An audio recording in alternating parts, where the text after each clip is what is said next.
So in 5, 4, 3, 2, 1. Do. Hey, what's up? Mdluli? Yeah.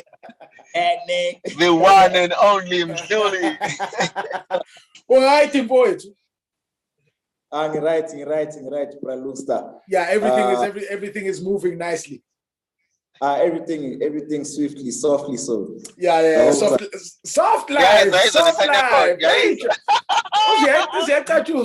life. The way I call the Imland.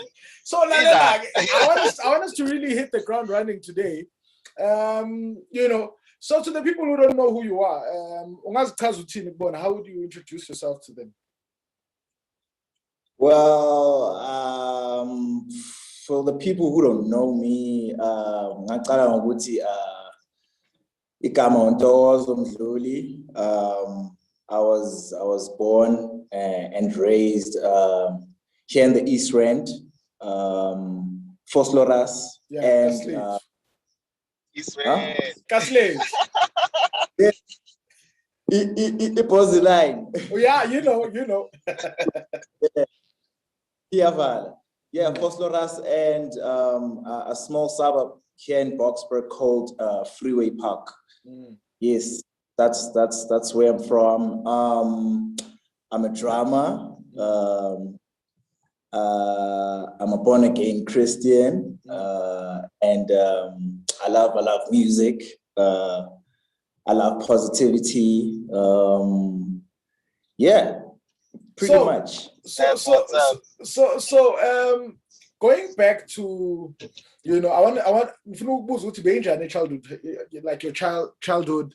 I know you from when you were still a baby, very young. I can wait for the whole year. I would never have this beard. Yes, that's how far back, bro. I mean, his dad used to fetch me escoleni because his dad mentored me quite a bit when I, just before when I was coming into the professional scene. So we used to do like rehearsals. Yes. Sometimes he would fetch me escoleni, and we'd do rehearsals, and I'd come back like at 12 at night, and I have school the next day. So I know you from back in the day. But how was your childhood? Because obviously I don't fully know your childhood, but how was it? Man, my childhood, it's a journey. It's very long. But in a nutshell, it was great growing up. Shout out to my dad, Dr. Mdluli. Yeah. He's the one that actually inspired me, most of my childhood. Well, Efos Loras, I used to be that kid who, from my family, like growing up, we are musicians because I would go around air drumming, or singing songs, gospel songs, or preaching, imitating Umkhulwami. He's a pastor. So growing up, it was really, really great. But at the same time, it was tough because, I had to learn a lot of things as a child from my family side and, and from eskolweni, So yeah, it was really, really great growing up. And as for my dad inspiring me to become a drummer, I don't know, I've never, I don't remember this there, but my parents told me that the time I was small, I had isetiam. Okay. But isetiam, literally it was a table. So I used to bang the table using a teaspoon. Okay. So were my sticks. Yes.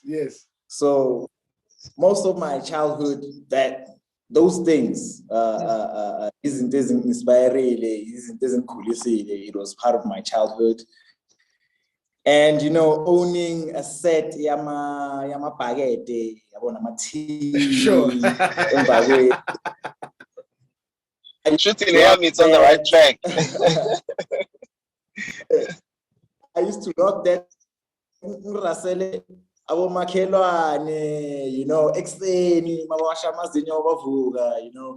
and they would complain. Yeah.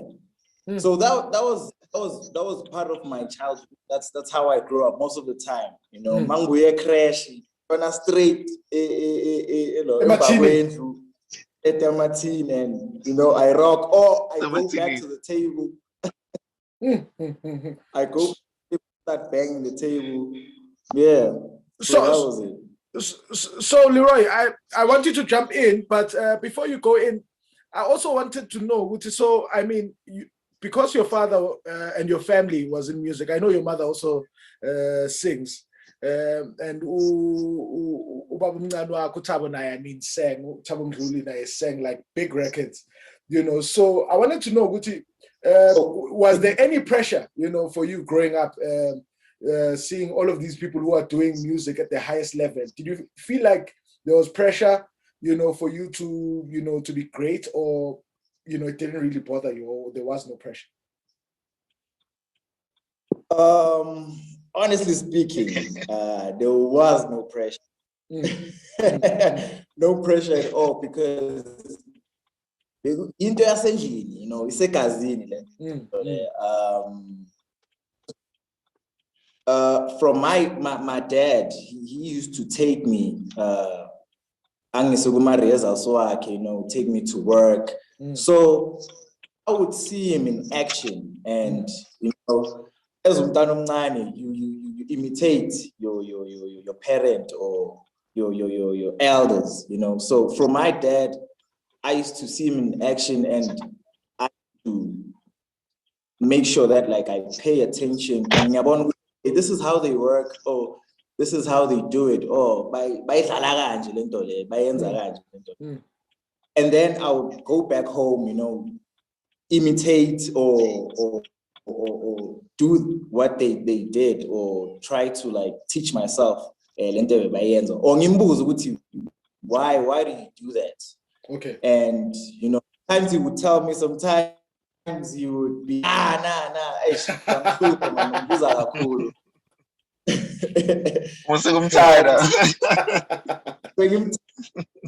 but it helped me in the long run, because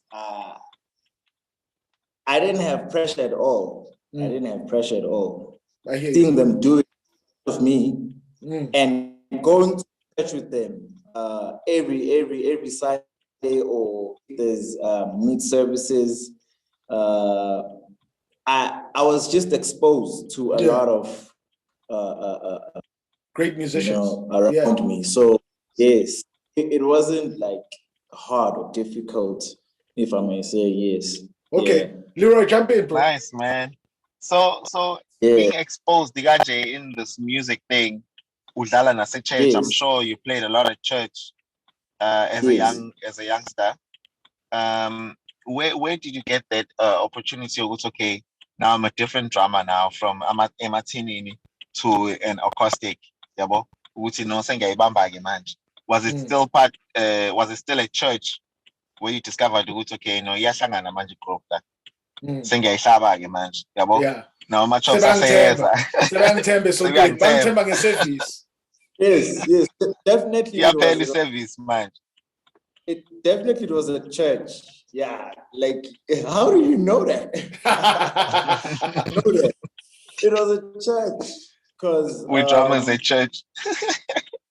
Yes, definitely. It was a church when my dad took me to this other church in Soshanguve.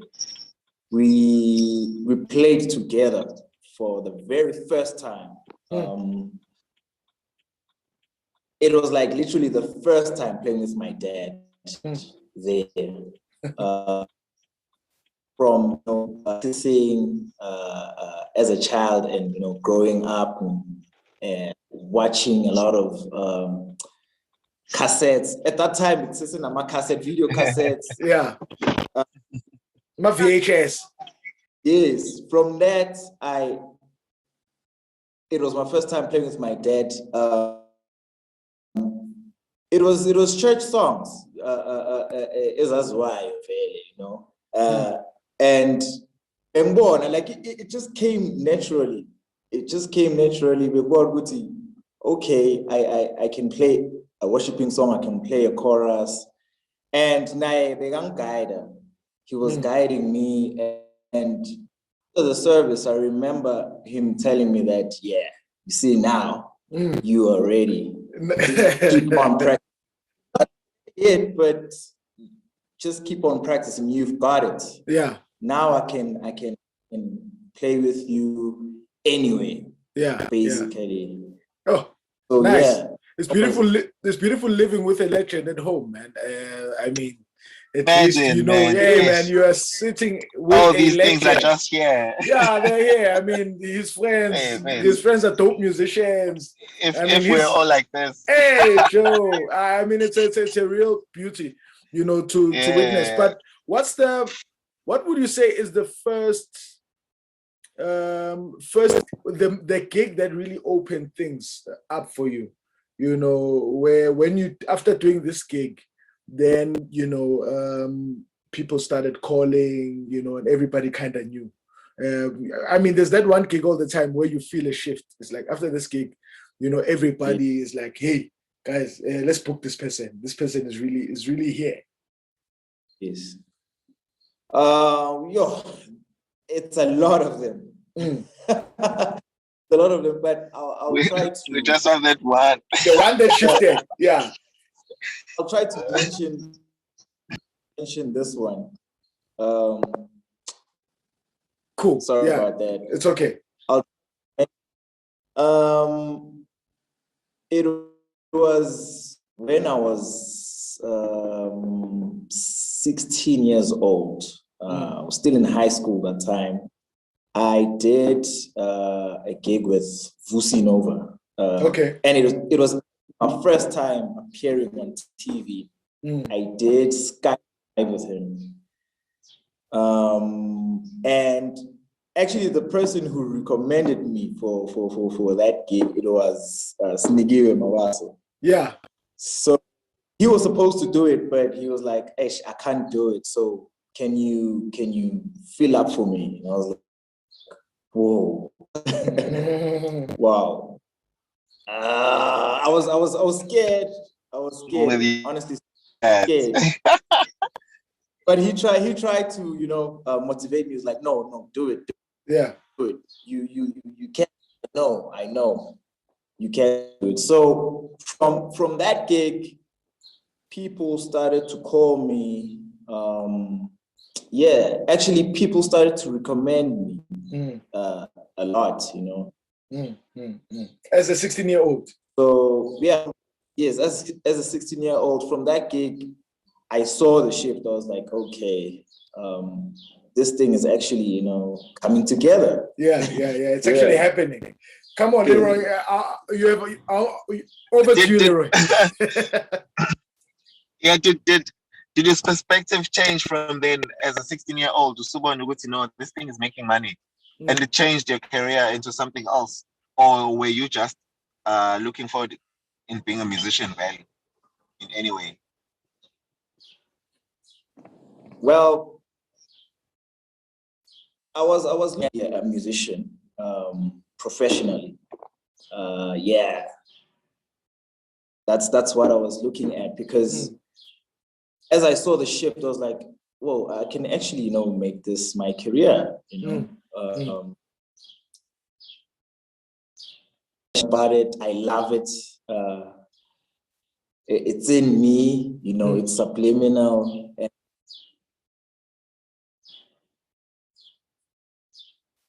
I saw a gift from God, because growing up from a family that is musically based, I'm a musician nje wonke.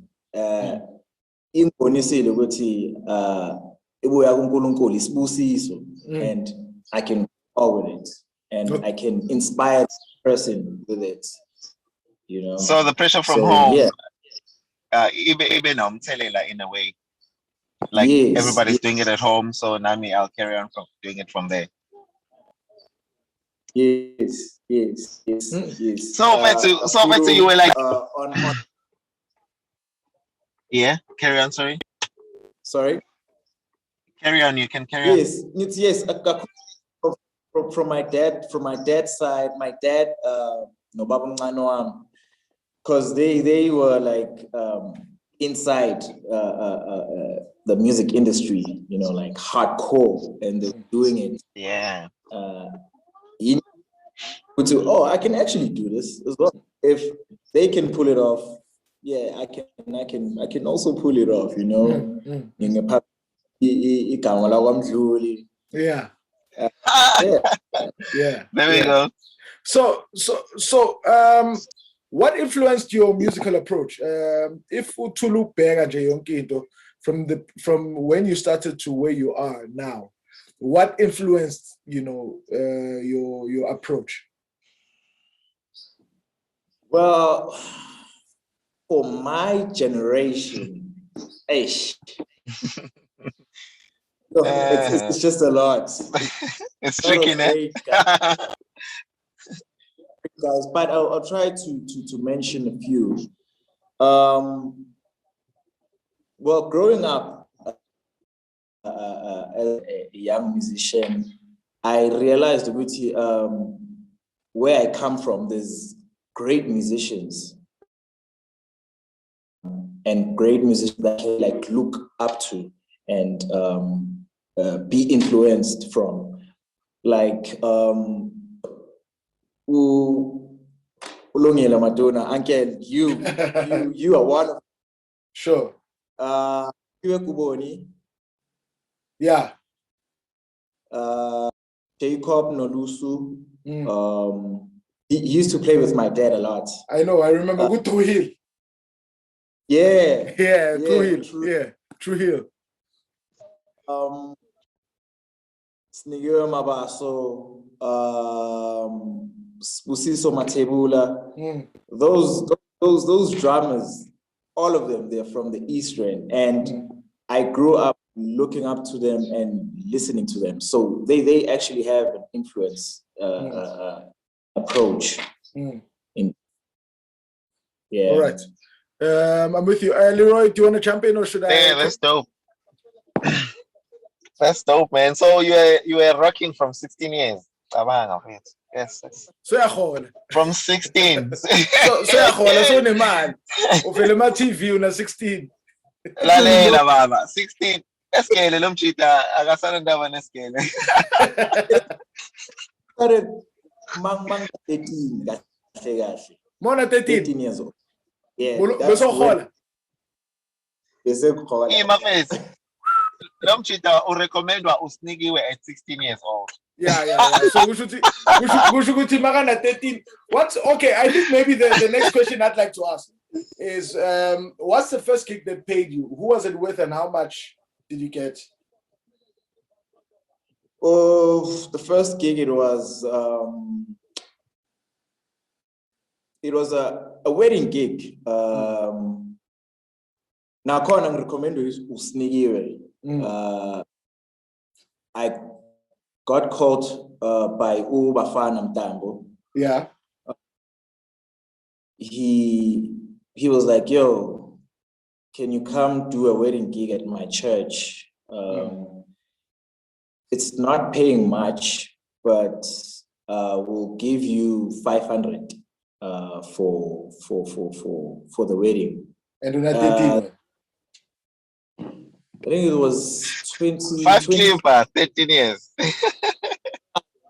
2012. Yeah. No. 2010. Yes, 2010. I was the year. Yeah, I did a wedding gig with them at Agape Family Church. Okay. Yeah, that was my first gig. Who was in the band?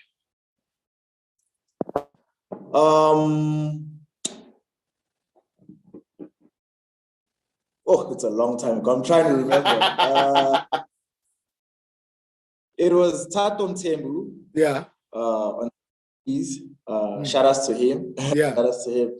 Bafana Mtambo on first keys. Bass, it was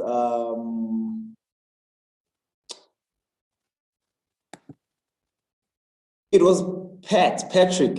Okay. Yeah, Patrick. My coach. And then guitars, it was Usnobile Dube. Yeah. Yeah. And that wedding had a full band. Kabab. That wedding had a full band. I think we're going to sneak you on my tithe or something. You must remind you like, hey, bro. Tithe this month I can game.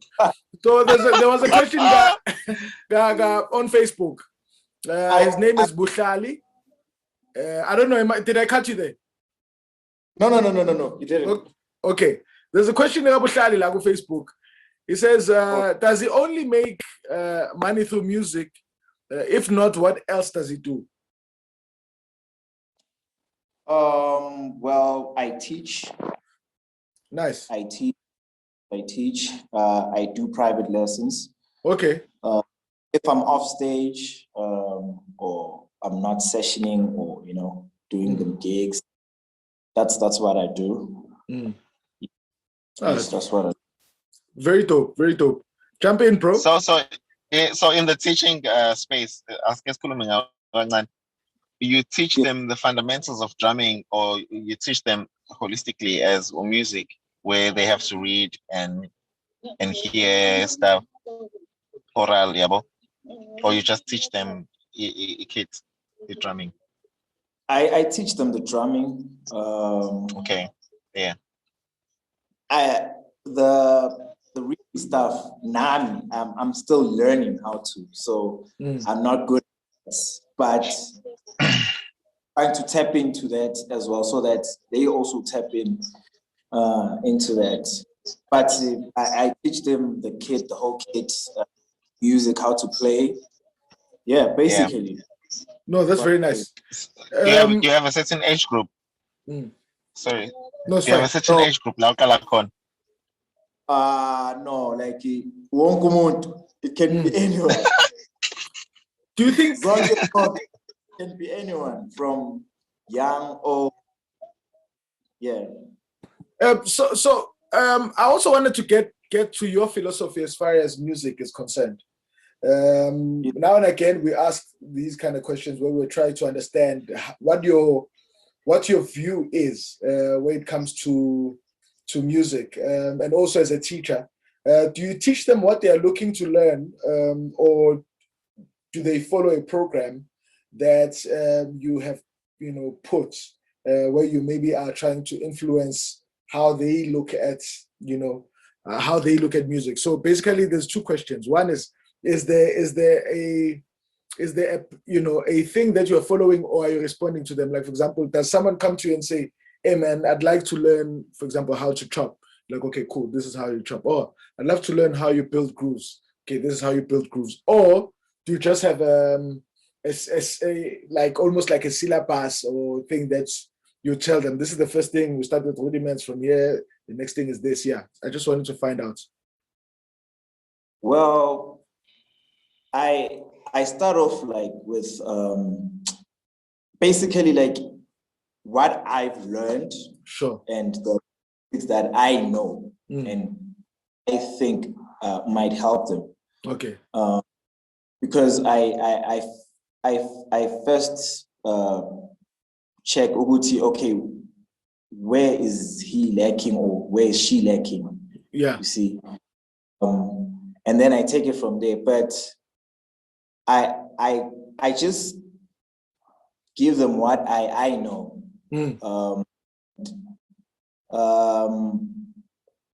If there's something specifically that they would like love to learn.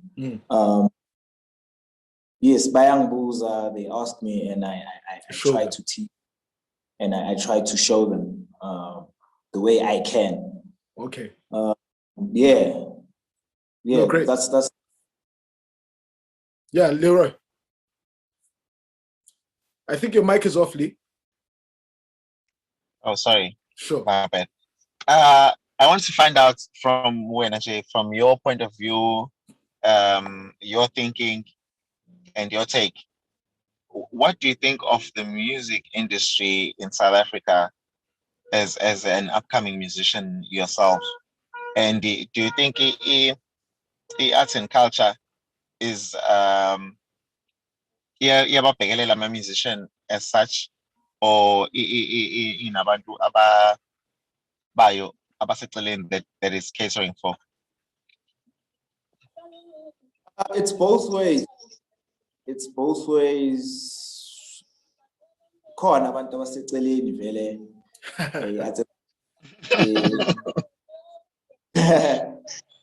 Yes, honestly speaking, it's still happening even today. And growing up as a musician, as a drummer, as a young musician, I realized it's really tough. It's really, and the industry is great, but the arts and culture is really not looking out for us enough. Yeah. So do you think your career path to being a musician was like a good choice in a few years coming? Or do you think there's something else that you are going to try and take over and do? Well, I don't regret. I don't regret it at all.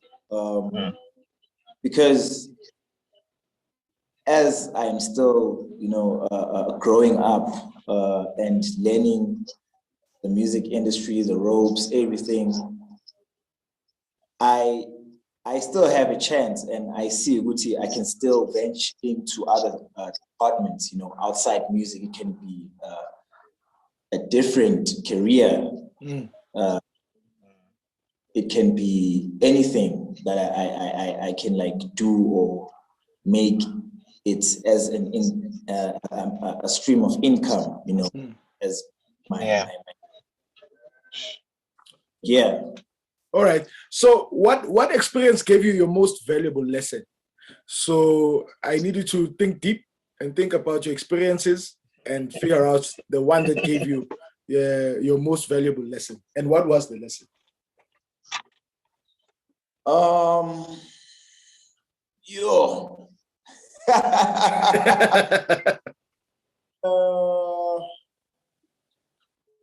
It was.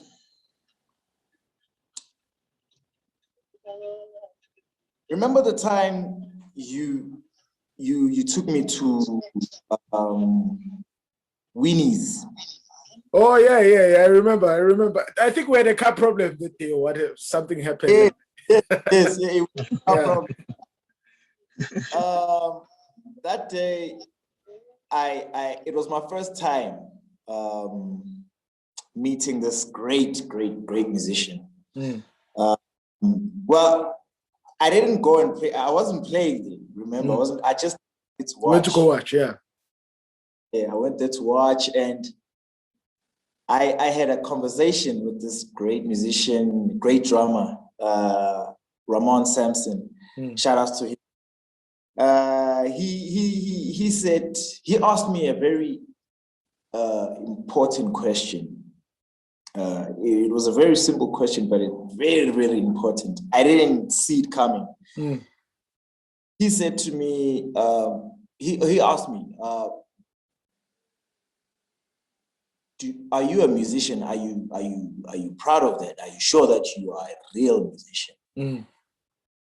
And I was like, yes, I'm proud of that, and I'm sure of that. I was like, okay, cool. Tell me, besides gospel or the genres that you are listening to right now, do you listen to rock music? Is there a artist or a rock band that you're listening to that is on your playlist right now on your phone? And don't say Snaky Papi, because Snaky Papi is not rock.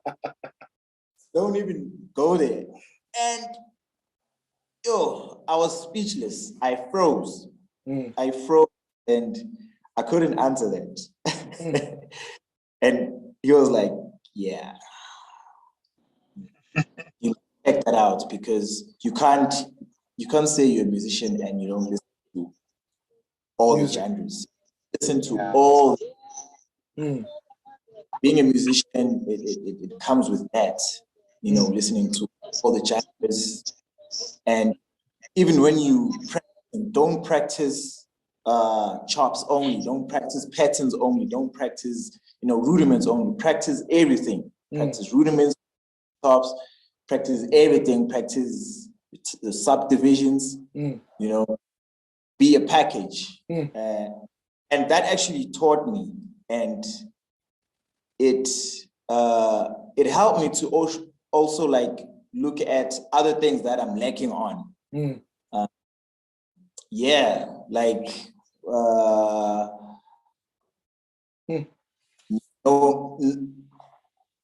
Knowing how to like crack the music on the spot, if little time, or if you are given a task to crack a song and you have to like deliver right now. Those things, that experience, I will never ever forget it. It taught me a lot. All from a conversation. Yeah, all from a conversation. You see, conversations of knowing if you have a rock and roll.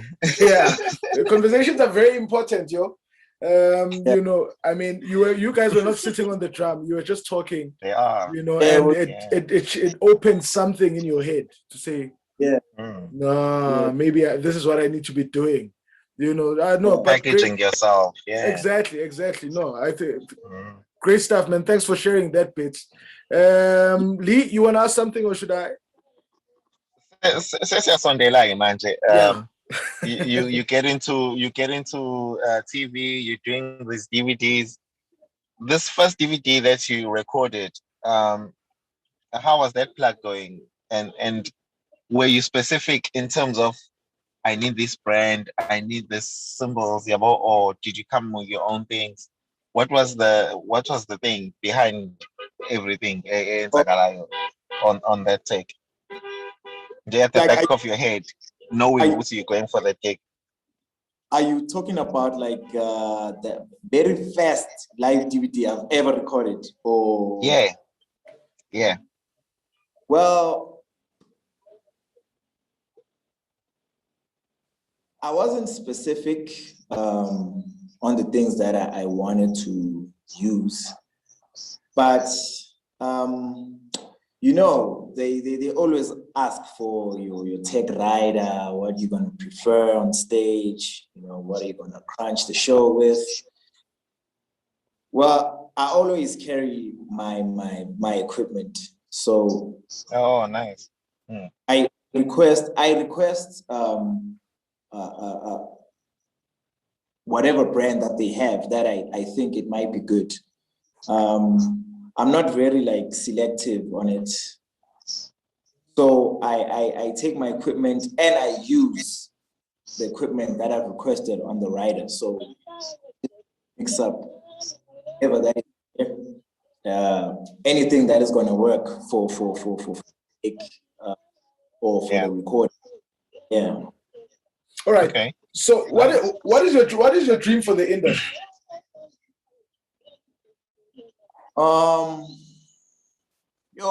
That's a tough one. Yeah, what would you like to see happening in this industry? It's for the culture to recognize the musicians, the industry itself, that's my biggest dream. Yeah. All right. Lee? I mean, I'm into the drum things. Yeah. Go ahead. Do you think you found your sound in a specific drum make, or you're still figuring that out? Honestly, The positioning, the tone, The instrument. the instrument. Yeah. I'm still trying to figure it out. I haven't gotten to that level. I haven't gotten to discovering my sound, my tone, because I'm very versatile when it comes to that. A lot of great people, and amongst those great people, I have to find myself. So I'm still figuring out. I'm still figuring. You're still in the journey. No, I take. So but what's your favorite kit to play so far? Yeah. And your choice of symbols. Yeah. The toy. All about the toys. Oh.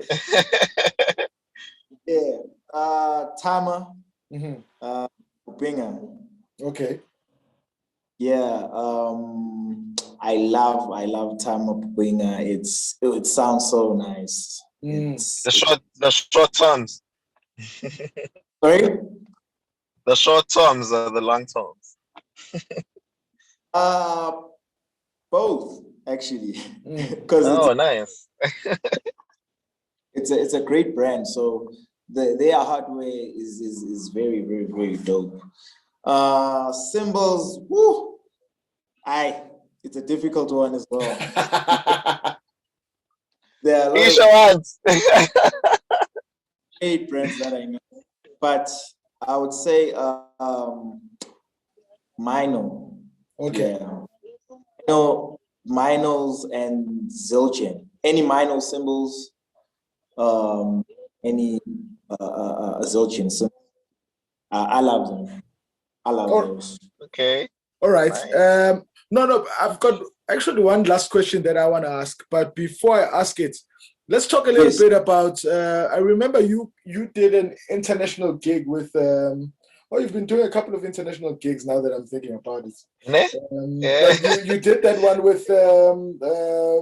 Is it the Temptations or is it the Manhattans? It's the Temptations. Yes. It's the Temptations. And you didn't just play South Africa. You also went. You went overseas. You went somewhere, Botswana or something like that. Yes, it was in Africa. I went to Malawi. You went to Malawi. I like that it was in Africa. But how was the experience? How was the experience? The experience was great. Whoa, it was really, really great. Shout outs to the OGs. Yeah. Shout outs to Mr. Francis Muleso.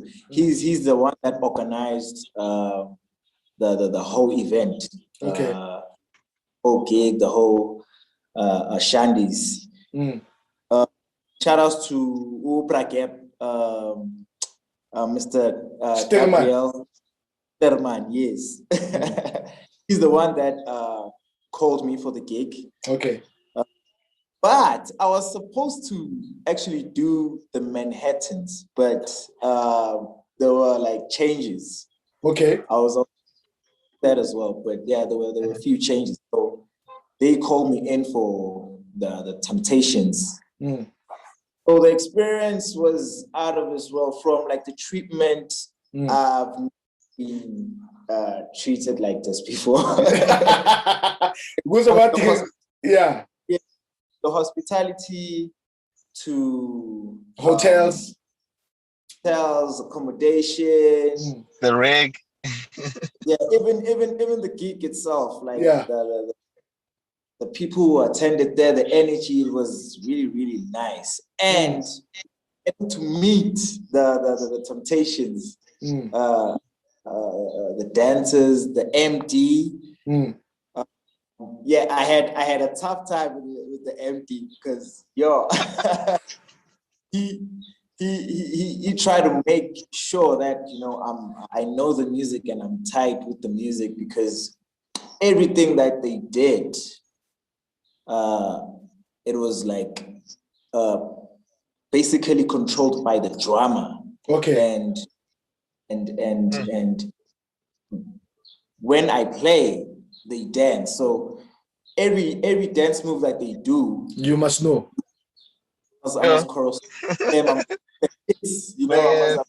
I must figure out how am I gonna roll into the next song, because a lot of songs that they sing are medleys, and it's like it's your hardcore funk. So you must really like think fast and be tight with every move that they do, every hit that they do, every Oh, nice. Were they your first? Were they your first international gig? Yes, that was my first one. And then from there you had what's his name? The gospel one, the one that comes a lot here. Last year. No, not last year. I'm saying the one that comes a lot to South Africa. A lot to South Africa. Vashon Mitchell. Vashon Mitchell. Oh yeah. You forgot that you played with Vashon. I forgot about that. You see, Vashon must work hard. Vashon must work very hard. Now you forgot you played with Vashon. That boy is international. Yeah. Actually, before the Temptation gig, I did Nigeria with Mahalia. Yes. Okay. Yes. Okay. So Temptations was not the first international gig. It was just the first group from overseas that you worked with, and then you worked with Vashon. Yes. I saw that on Facebook. Yes. Wow, that gig was, I didn't expect that. I didn't expect that one, because I was called in like last minute. Okay. It was like I had a date. Well, I don't know who recommended. I don't know who. We're just throwing it in there. No, let's just say it's him. Yeah. And then, once. Yeah. I assume that it's big team. Okay. Oh, nice. I assume that it's. I'm still gonna ask him though. I'm still gonna ask him. Just so that you know where to take your time, because Yeah. Your other portion, your first fruit. I got a day to rehearse, and the music was sent on the day. One day. I had like 1 day. I didn't know who I was playing with, but the person who called me for it, it was Usiangoba Mteto. Shout out to him. Yeah. He called me. He was like, "Yo, can you come do this gig with Vashon, and it's paying such and such. I'm going to send the music today, and we're rehearsing today." And I'm like, "Whoa, okay, cool. I'll be there." And as soon as I start listening to the music, it was difficult arrangements in there, because there are a lot of details. Vashon music is very, very detailed, and I've never played it before. So I had like literally 3 hours to listen and prepare myself before I hit the rehearsal venue. And as soon as I hit the rehearsal venue and I saw who was I playing with, the pressure. I don't know. Hey, yeah, it just went beyond. So it was great musicians. Great musicians are popular in the mainstream, and I was like, "Oh, this is gonna be great." But channeled myself, I was positive, and I was like to myself, I can do this. I told myself I can do this. And it went great. As soon as Vashan came and rehearsed with us, he was happy. He was happy. We didn't rehearse a lot though, because we had like, little time to rehearse. So we just did everything. It was like snappy. So we did everything there. We just ran through the songs. We ran through the songs. And fast forwarding the situation, the following day, on the day of the gig, everything was just, I don't know. I think I saw God. I saw God because it was a great show. Everything just went well, Yeah. From the execution, the arrangements, playing the music, it was great. It was really. That's why. Yeah. No. Carry on. That's why.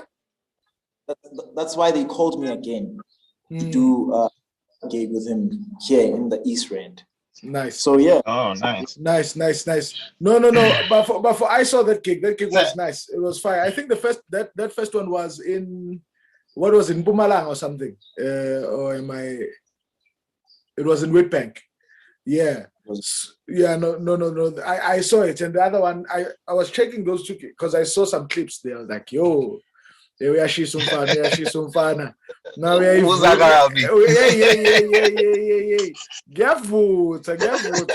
No, but I really liked it. I don't know. I'll ask my last question. Did you want to ask something before my last question? Yeah. Right. Yeah. I see the international group brought a lot of more gigs to him. Are we on the same thinking? If Singasho Kanjalo would see, like international group brought a lot of recognition.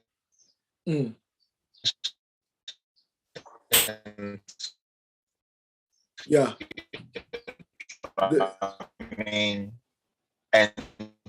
The line is becoming very bad. The line is very bad, Lee. But I think I'll rephrase the question because I think I heard what he was trying to ask. Guti, do you think that's that international gig with the Temptations opened a lot of other international work? That was happening now this side. Yes. Yeah. And recognition. Yes, it did a lot. Because after that gig, people started to call me for sessions, for their projects, their live DVD recordings, their singles, they nice. even like church gigs. Yeah. A lot of calls from church, weddings, venues like your restaurants. It's a whole lot. It's a whole lot. No, dope. Yes. I saw you working. I saw him working at Big as well. How is it working with Ubegi and Dusi Angoba as well? It's difficult. I used to play with him. Yeah. I'm sure it is. You must know your game. You must know what you're doing. You must like operate. He's all clued up on the kids. Like an oiled machine. Yes. But at the same time, it's great because they know what they're doing in terms of like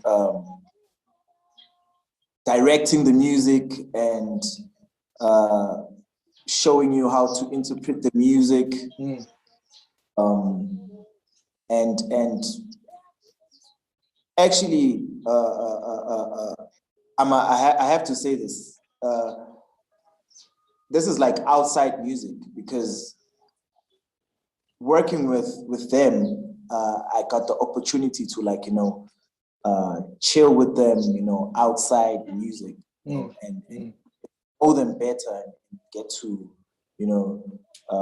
conversate with them about life. And that actually showed me that, they're actually wise, not in the music space, but, actually outside. So yeah, it's great to work with them. It's really, really great. And it's an honor to work with them. Shout out to them. They still call me for jobs. Nice. They still call me. We're still in contact and we're still maintaining a very good relationship. So yeah, shout out to them. Nicely done. So my very last question then is, if you were to go back to your 12-year-old self or so, which might not be too long ago. I don't know how old are you now? And I'm sure you wouldn't change a thing. Yeah, if you were to go back to your 12-year-old self, what would you change? It's a difficult one now. Oh, sorry. Actually, the thing I want to ask you is, what advice would you give yourself? But yeah, I think advice is a better one than what would you change. What advice would you give yourself?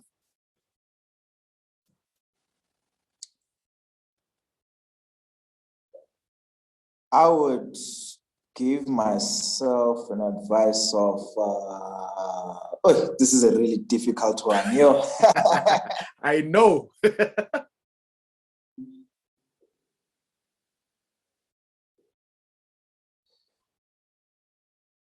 Don't depend on music only. Okay. Yeah. Yeah. I think don't depend on it only. There's also other things that you can do because you are versatile. You're versatile. You can crunch into to any career according to personality. So basically you'd advise yourself to be more open-minded and taste different things. Yeah. That's such a dope answer, though. It's a very strong answer. It's a very strong answer. Because I think it's all in the tasting. And what I always say is that when you do something else, it doesn't make you less of a musician.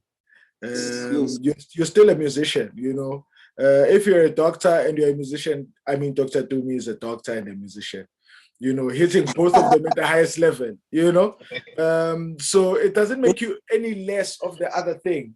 We're not one-dimensional. So I think what you're saying there, man, is very big, very dope. But yeah, I think just to go song, I'd like to thank you.